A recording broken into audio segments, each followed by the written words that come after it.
to come back with resolutions that reflect the directives from this evening's discussion at the first meeting in February 13th.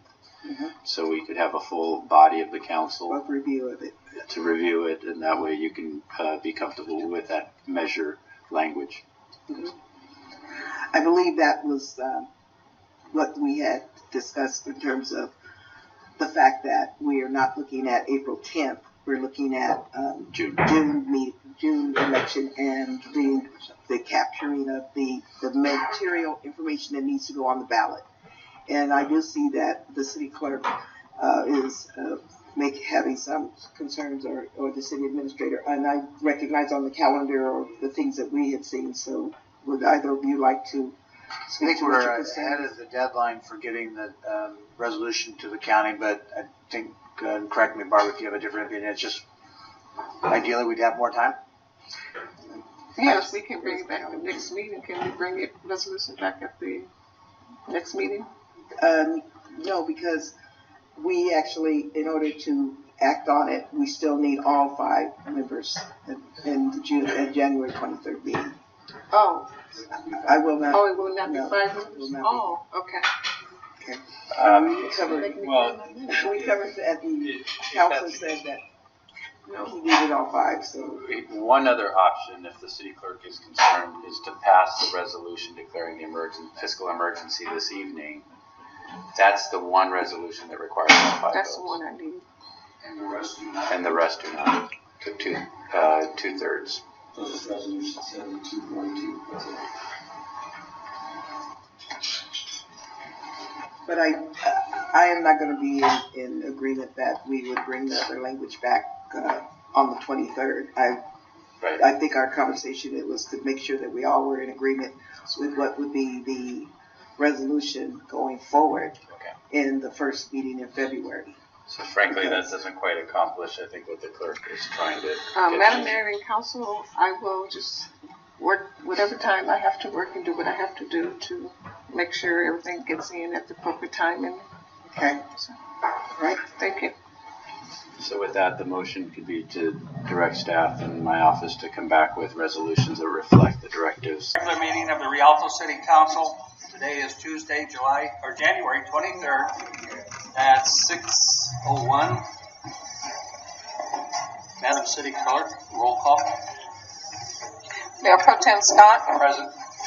Councilmember Baca Jr. Here. Councilmember Trujillo. Here. Councilmember Harris Adams. Here. City Treasurer Ed Carrillo. Present. City Attorney Fred Galante. Present. Interim City Administrator Mr. Steele. Here. And Madam City Clerk, if you would let the record reflect that Mayor Deborah Robertson is not present tonight due to a family emergency. Thank you. I will also let the record reflect that. If you have a different opinion, it's just ideally we'd have more time. Yes, we can bring it back at the next meeting. Can we bring it resolution back at the next meeting? No, because we actually, in order to act on it, we still need all 5 members in January 23rd meeting. Oh. I will not. Oh, it will not be 5 members? It will not oh, okay. Okay.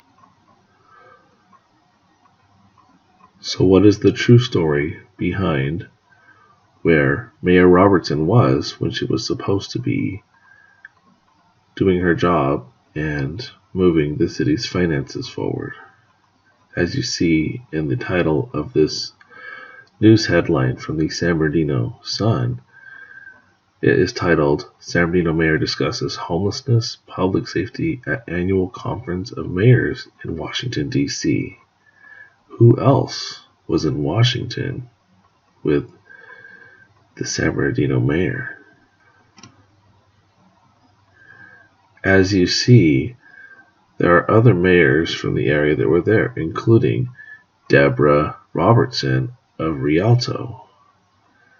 Very, very odd that Mayor Robertson would choose to travel to Washington D.C. for the Conference of Mayors rather than do her job and give staff enough time to get the paperwork submitted to the county for the ballot initiative for the utility tax.